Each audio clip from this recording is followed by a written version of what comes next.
Internet est une véritable aubaine pour l'humanité. Et pourtant, cet outil très prisé n'est pas venu sans inconvénients, notamment pour les jeunes et les adolescents. Le cyberharcèlement, aussi cyberintimidation, en est un très grand qui a rapidement pris une très grande ampleur au niveau de la grande communauté d'Internet. J'ai constamment peur, j'en souffre autant mentalement que physiquement. Je n'ai plus du tout confiance en moi. Je me sens malade, je n'ai plus aucun espoir.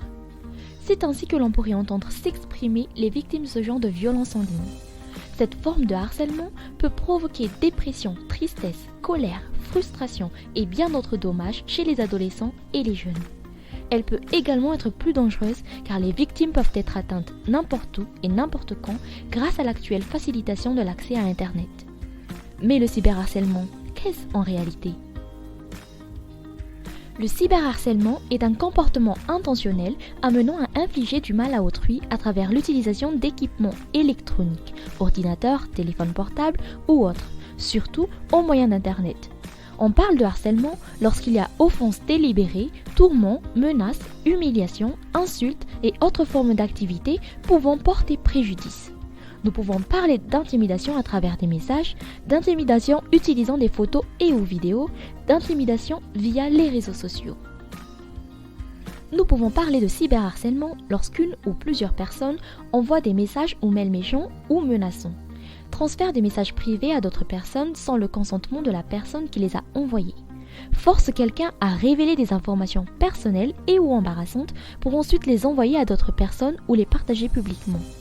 Partage des images explicites d'autrui dans un but de moquerie. Propage des rumeurs en ligne pour discréditer quelqu'un d'autre. Crée un faux profil pour se moquer des autres et bien d'autres choses. Le cyberharcèlement peut être motivé par une sorte d'affirmation de pouvoir. La victime a dans la plupart des cas une difficulté à se défendre et cela prouve un déséquilibre de pouvoir entre elle et le perpétrateur. Le fait que les auteurs de ces violences en ligne peuvent se sentir moins responsables que si le harcèlement s'est fait dans la vraie vie rend les victimes encore plus vulnérables.